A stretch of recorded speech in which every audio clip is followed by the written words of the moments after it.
बिस्मिल्लाहिर्रहमानिर्रहीम अस्सलामुअलैकुम वरहमतुल्लाहि वबरकातुहू। Welcome back to my channel recipe by Sara's kitchen. उम्मीद करती हूँ आप सब लोग खैरियत से होंगे। और आज हम बनाने जा रहे हैं बहुत ही मज़ेदार, quick and easy, most delicious chicken Shinwari कढ़ाई। और बनेगी ये बिल्कुल वैसे ही टेस्ट में जैसी कि आप बाज़ार से लेके खाते हैं। और जो लोग इसको खाते हैं उनको पता है कि इसके ओरिजिनल टेस्ट में ये इसका फ्लेवर कैसा है, जो कि सिर्फ़ और सिर्फ इसकी पकाने के मेथड से ही हासिल होता है। बहुत ही कम मसालों का इसमें इस्तेमाल होने वाला है। बहुत ही क्विक एंड फास्ट रेसिपी ये बन के तैयार हो जाती है। जैसे आपके कोई गेस्ट आएँ, आप फ़ौरन से ये बना सकते हैं। तो चलिए इसको बनाना स्टार्ट करते हैं। यहाँ पर मैंने एक कढ़ाई में आधा कप ऑयल ले लिया है और उसके अंदर मैंने 600 ग्राम धुला हुआ स्टेन किया हुआ चिकन डाल दिया है। कढ़ाई है, इसके अंदर ज़रा थोड़ा सा ज़्यादा ऑयल का इस्तेमाल होता है क्योंकि हमने चिकन को इसके अंदर अच्छे तरीके से फ्राई करना है। जैसे आपका चिकन अच्छा सा फ्राई हो जाए, इसका कलर सफ़ेद हो जाए, वाइट हो जाए, तो हम इसमें भर के 1 टेबलस्पून लहसुन अदरक का पेस्ट ऐड कर देंगे। इस पेस्ट के साथ आपने इसको अच्छे तरीके से भूनना है। इसकी भुनाई में और इसकी पकाई में पानी शामिल नहीं होता और यही इसका फ्लेवर देता है। एक एक स्टेप इसका बहुत इम्पोर्टेंट है, शुरू से लेकर एंड तक ज़रूर देखिएगा। लहसुन के साथ तकरीबन 3 मिनट हमने इसको भून लिया। अब इसके अंदर 3 बड़े साइज़ के आपने टमाटर डाल देने हैं। बिल्कुल काटने की ज़रूरत नहीं है क्योंकि हम इन टमाटरों को दम देंगे और इसका छिलका हम अलहदा करेंगे। अभी आप देख सकते हैं बड़े बड़े साइज़ के टमाटर हैं। मैं इनको इस तरह से रख दूँगी, ऊपर से कवर दे दूँगी तकरीबन 3 से 4 मिनट। और इसमें ये क्या होगा, पानी अपना छोड़ेंगे और नीचे बिल्कुल आपका चिकन नहीं लगेगा।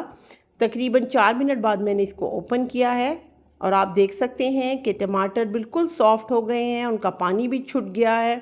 अब आप इनके जो स्केल्स हैं, छिलके हैं, इनको किसी भी चिमटे से पकड़ के इस तरह से रिमूव कर दें।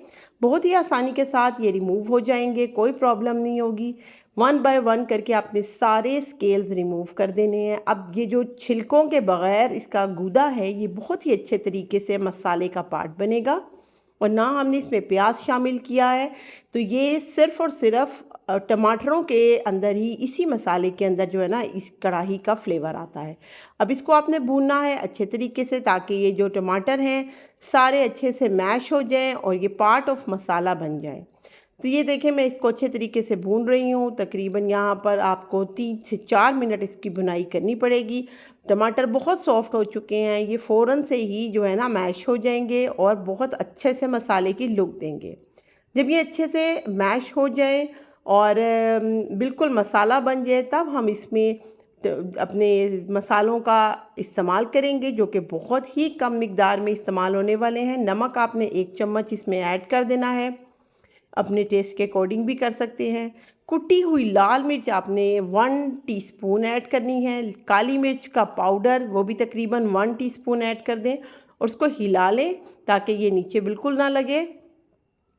अब इसके अंदर जो मज़ीद मसाले जाने हैं उसमें सिर्फ धनिया पाउडर और ज़ीरा पाउडर है, वो हमने 1-1 टीस्पून इसका डाल लिया। अब आप देख सकते हैं कि सिर्फ टमाटर और 4 मसाले हमने डाले हैं, उसके बावजूद इस कढ़ाई का कितना खूबसूरत सा कलर आ गया है और कितनी शानदार सी इसकी जो है ये मसाला जो है ना वो रेडी हो रहा है।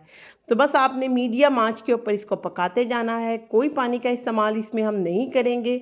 और ये चिकन जो है ऑलमोस्ट 70% इसकी भुनाई में ही डन हो चुका हुआ है। मज़ीद इसकी ग्रेवी को और इसके मसाले को मॉइस्चर देने के लिए हम जो चीज़ इसके अंदर ऐड करेंगे वो है दही। तो दही यहाँ पर मैंने आधा कप फेंटा हुआ दही लिया है और इसको हम इसमें डाल देंगे। अब आपने फ्लेम को ज़रा स्लो कर देना है ताकि दही फटे ना। तो ये इसके अंदर अच्छे तरीके से आपने सारा निकाल लेना है और इसको भूनना है। तकरीबन 3 से 4 मिनट आपने दही के साथ इसको भून लेना है। यही इसके मसाले को ऐड ऑन करेगा और बहुत ही यमी सा इसका फ्लेवर आएगा। तो बिना प्याज के, बिना किसी और चीज़ के देखें आपको इतनी ज़बरदस्त सी ये शिनवारी बिल्कुल मज़ेदार सी हाईवे स्टाइल जो है कढ़ाई बन के तैयार होगी। और ये बिल्कुल ऑथेंटिक मेथड है इस कढ़ाई को बनाने का। आप इसको ज़रूर ट्राई कीजिएगा। जो लोग अभी तक नहीं ट्राई करे उनको ज़रूर ये ट्राई कीजिए। अब आपका मसाला बिल्कुल रेडी हो गया, भुन गया है, तो इसमें सब्ज़ मिर्चें काट के डाल दीजिए। इसके साथ 1 से 2 मिनट आप इसको पकाएं ताकि इसका फ्लेवर इसके अंदर सारा अच्छे तरीके से आ जाए। जब सब्ज़ मिर्चों का और लाल मिर्चों का टेस्ट बिल्कुल डिफरेंट होता है, तो इसलिए सब्ज़ मिर्चों का जो फ्लेवर है ना, इसमें वो बहुत ज़बरदस्त लगता है। हमारी कढ़ाई बिल्कुल डन हो गई। एंड पे मैंने तकरीबन 8 से 10 काली मिर्चें ली हैं और उनको मैंने कूंडी में गदरा गदरा पीसा है। बिल्कुल ये पाउडर नहीं है, मोटी मोटी पीसी है। इसका फ्लेवर बड़ा रिच आता है और स्मेल तो कमाल ही आती है। तो ये आपने बिल्कुल एंड के ऊपर डालनी है, शुरू में नहीं डालनी।